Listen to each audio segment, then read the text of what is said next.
This is SelfWork, and I'm Dr. Margaret Rutherford. At SelfWork, we'll discuss psychological and emotional issues common in today's world and what to do about them. I'm Dr. Margaret, and SelfWork is a podcast dedicated to you taking just a few minutes today for your own self-work. Welcome back to SelfWork. I'm Dr. Margaret Rutherford. I'm a clinical psychologist out of Fayetteville, Arkansas. Surprise! What? What's going on, guys? Hey, Margaret. Hey, Margaret. Hey, JC. Hey, John. Hey, Christine. What's going on? Well, we just thought that since it's our 7th anniversary, we should surprise you and do a little celebration. So here we are.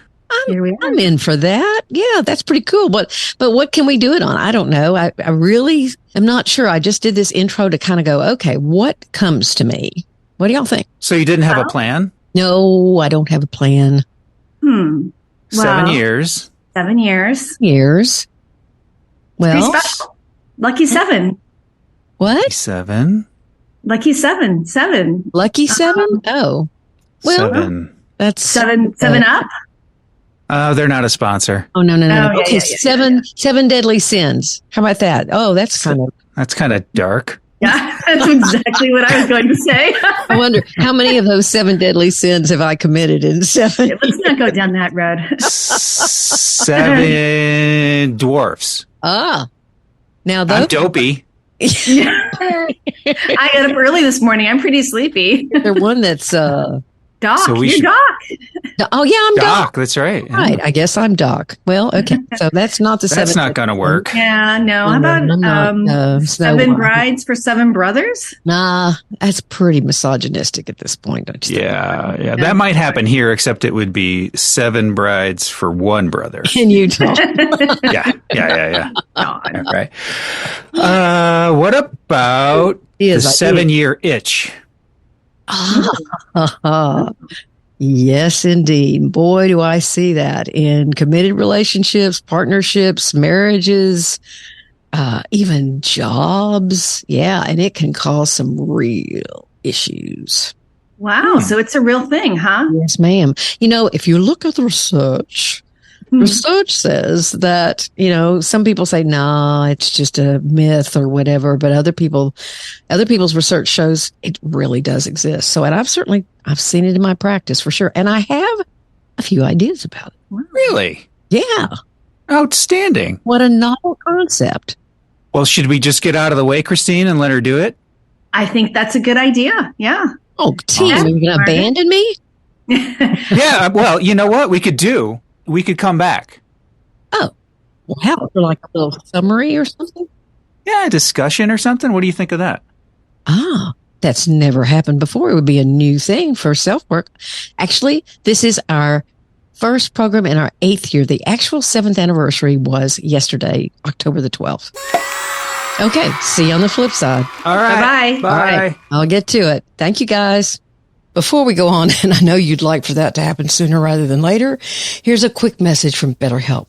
So many people, after getting kids back in school and before the holidays begin, want to get into therapy to sort out feelings that have accumulated over the summer. There's something occurring they've needed to grieve, but haven't had time. BetterHelp is perfect for that. You can get an appointment quickly, have a few sessions, and do the self-work you need to do.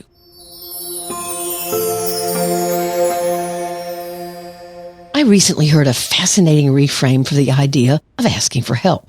Maybe you view asking for help as something someone does who's falling apart or who isn't strong. So consider this. What if asking for help means that you won't let anything get in your way of solving an issue, finding out an answer, or discovering a better direction? Asking for help is much more about your determination to recognize what needs your attention or what is getting in your way of having the life you want. BetterHelp, the #1 online therapy provider, makes reaching out about as easy as it can get. Within 48 hours, you'll have a professional licensed therapist with whom you can text, email, or talk with to guide you. And you're not having to comb through therapist websites or drive to appointments. It's convenient, inexpensive, and readily available. Now you can find a therapist that fits your needs with BetterHelp. And if you use the code or link betterhelp.com/selfwork, you get 10% off your first month of sessions. So just do it. You'll be glad you did. That link again is betterhelp.com/selfwork to get 10% off your first month of services. And now on to episode 363 and the first of our 8th year. Does the 7-year itch really exist, and how can you avoid it? And I'll announce the winner of a copy of Marriage is Not for Chickens.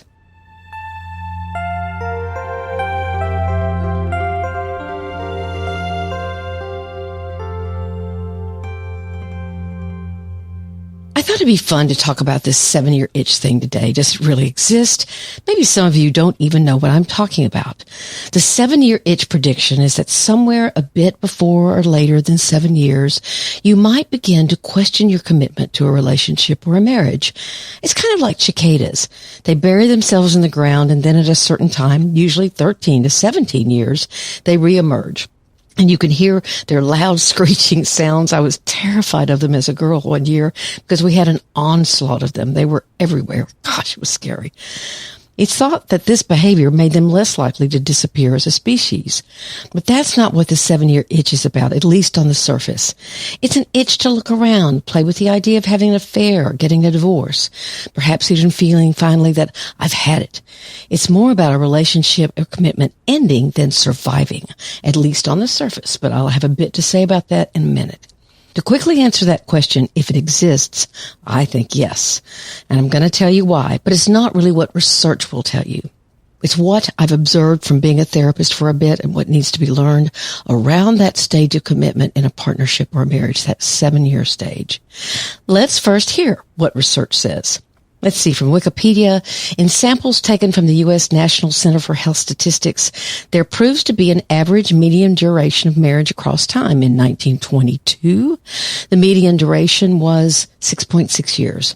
In 1974, it was up to 7.5 years. In 1990, the median duration was 7.2. So you can hear the averages stayed relatively close to the 7-year mark. But it's interesting that both marriage and divorce rates have declined over time now in the U.S. In 2000, a total of 944,000 divorces and annulments occurred. By 2021, it had fallen with just 689,308 people divorcing that year. That might have been due to the pandemic, I'm not sure. But that's what most research can't show you. They can show you relationships between things, but not cause-effect. The most common age to get divorced is around 30, which would sort of tend to maybe make you think about the 7-year itch thing. 60% of divorces involve spouses between the ages of 25 and 39. But interestingly enough, around 25% of all divorces are now from people who are over 40, which might tend to send the 7-year itch thing into disarray. By the way, most of those divorces are filed by women, interestingly enough. So with all those happy thoughts being brought to mind, there's an author in Psychology Today who reminds us, it seems that a 7-year itch might be better named the 4-year itch or the 5-year itch. But even then, there's room for improvement. For instance, when do the 7 years begin for the 7-year itch? Is it when a couple begins dating, or is it when a couple gets married?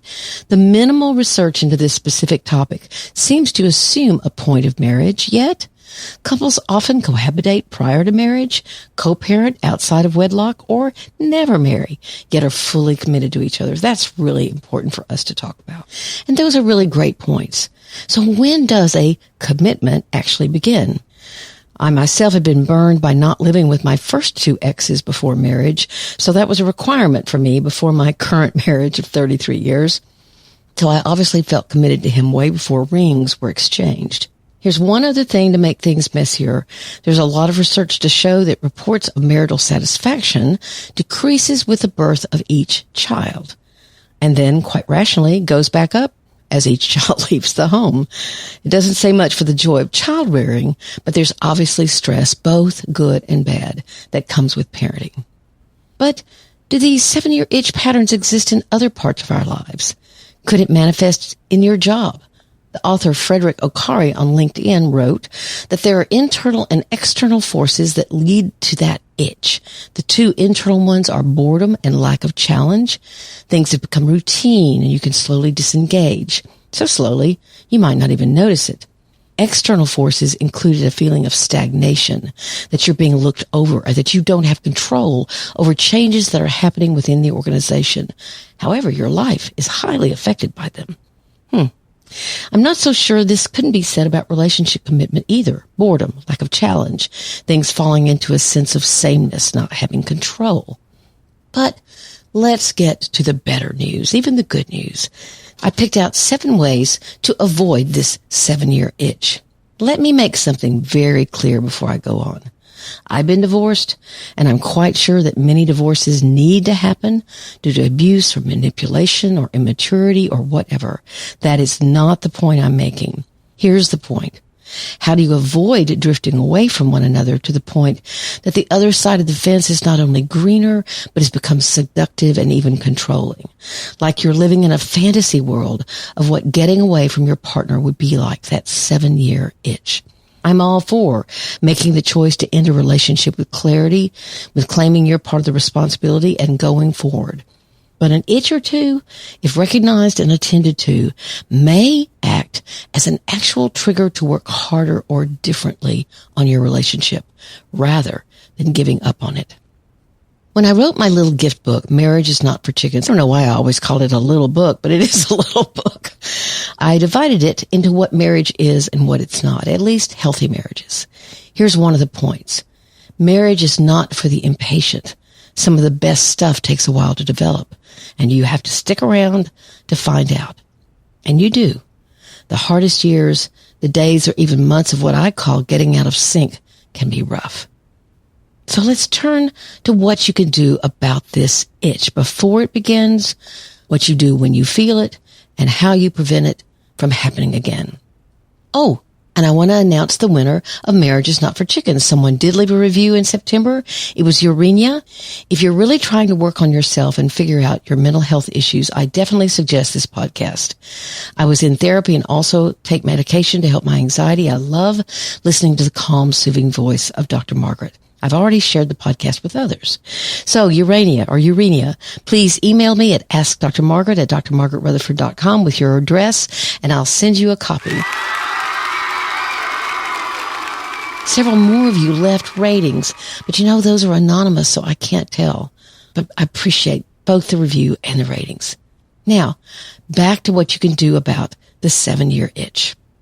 Here are 3 things you can do to avoid that itch before it ever begins. Number 1, understand how commitment changes expectation and tolerance.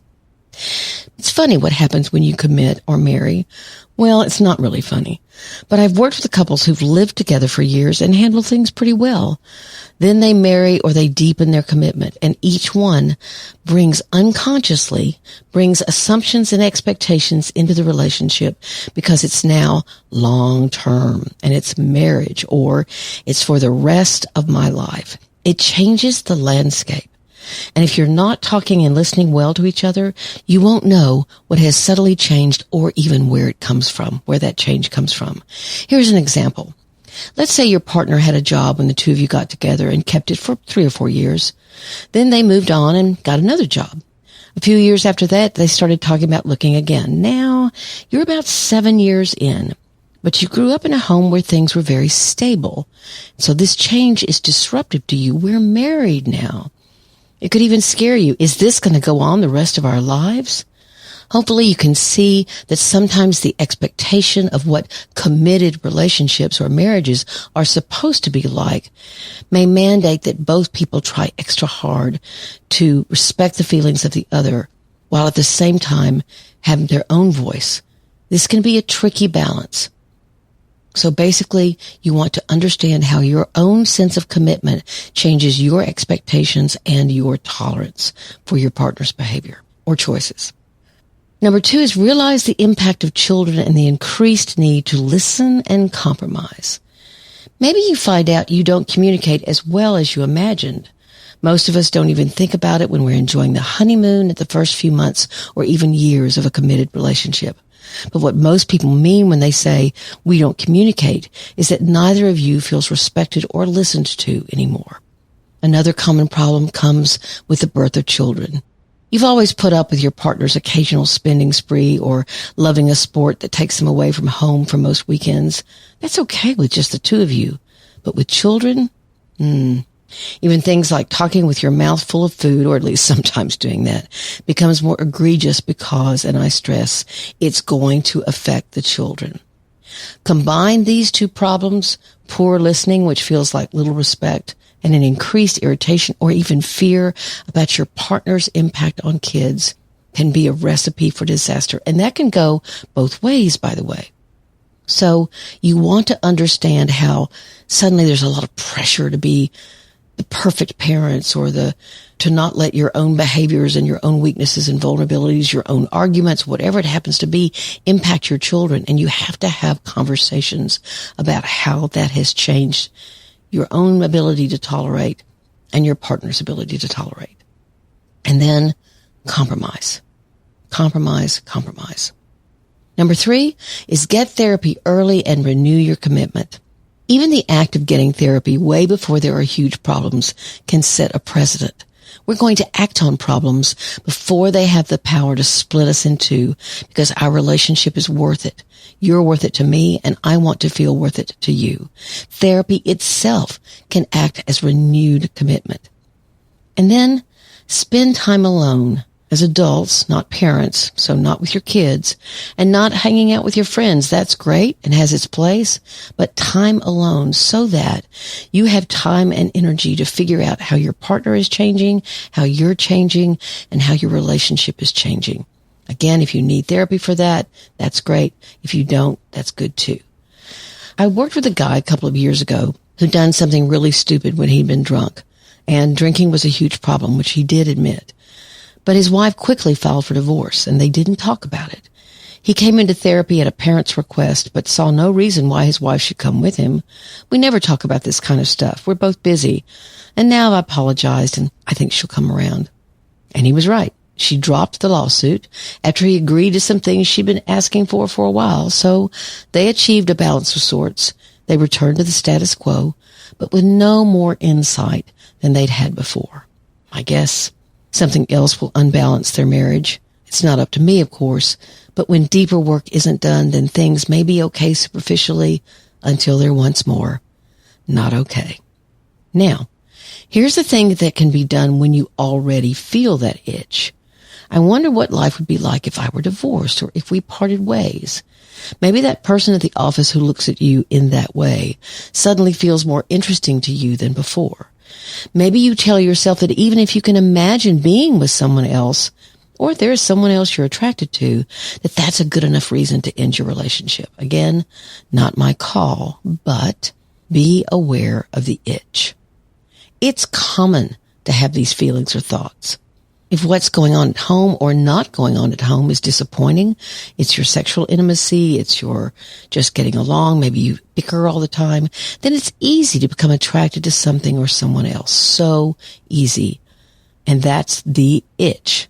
Wouldn't it be nice to fall in love again? I miss someone telling me, and the list can go on and on.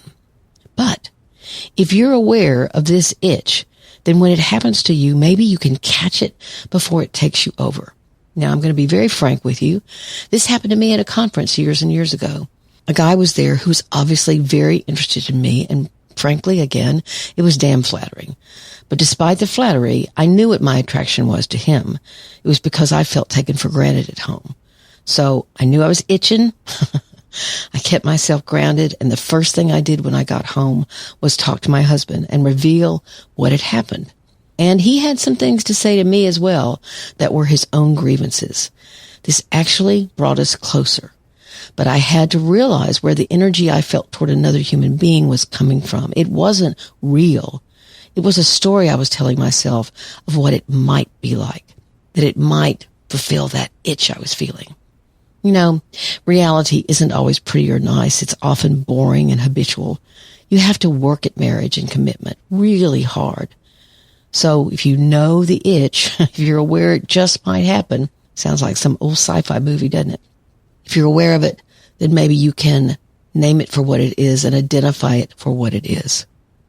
All right, here are 3 things that are going to help you prevent that itch from ever happening again or ever happening at all. Now, this one's going to sound weird. I think it's a good idea to have regular business meetings. Your partnership, your marriage is a business. Who does what, when, how, where? Appreciation needs to occur. Gratitude needs to be expressed. Who's going to do what, when? Each of you needs to know the lay of the economic land and how you're going to handle the next few months or years. You'd never, ever run a business without reviewing your business plan from time to time. And your marriage is the same. So many arguments or intense fights go on and on over money and what it stands for. So go to a credit counselor if you need to. Get tax help. But your ship has to be maintained from a practical standpoint, or whatever romance there is will drown in a flood of bills and credit card debt. Honesty is obviously needed here, and that can also be a problem. If so, that itch can deepen into a real chasm, and that is bad, bad news. Here's one more. Learn to tolerate disappointment and irritation. I keep talking about that toleration, don't I?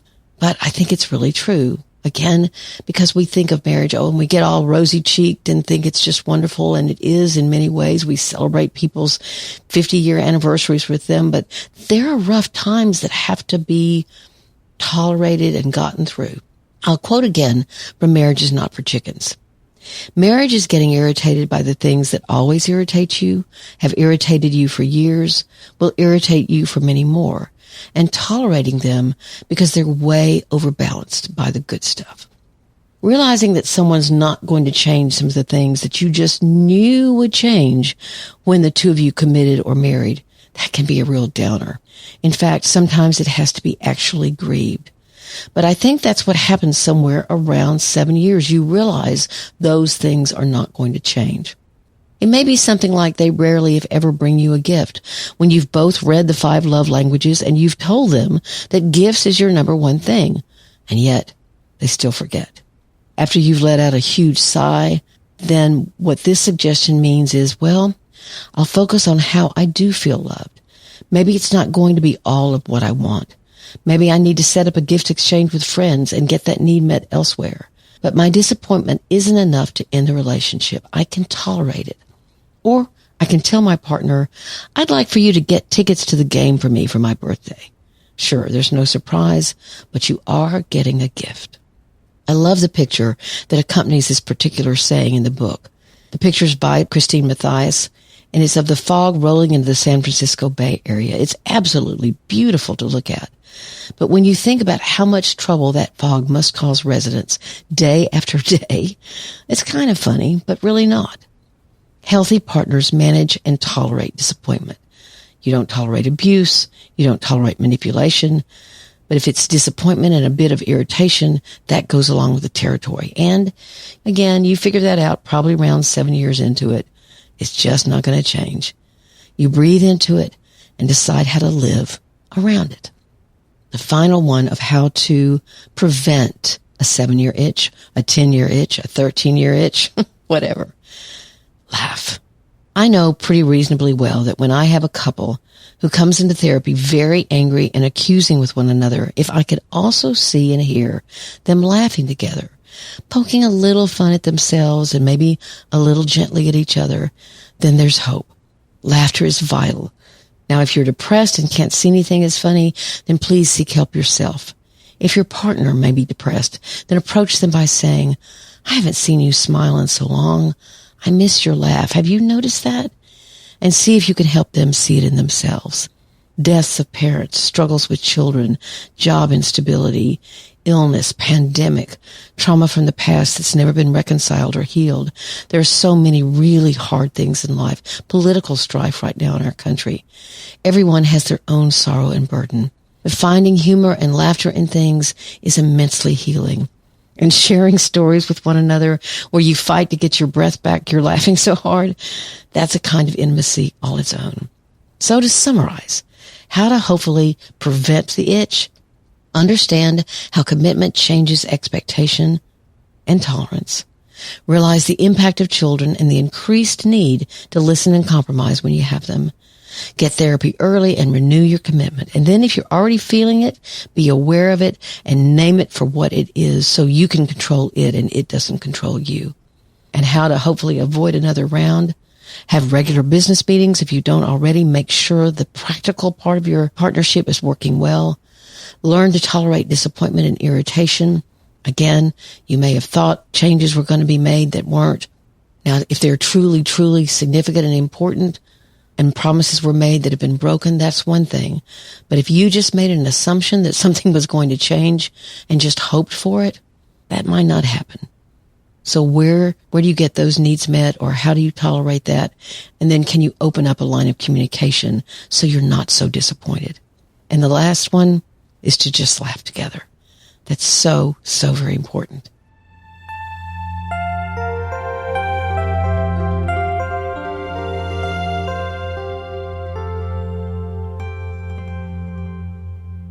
I want to thank you all for being here, and I want to invite Christine, Mathias, and John Crowley, my team, back to the table to discuss, like we said in the intro, what they thought about the episode. What did it mean to them? So, guys, would you share, please? Do you feel like sharing? Absolutely. When have you known us not to talk? No, that's true.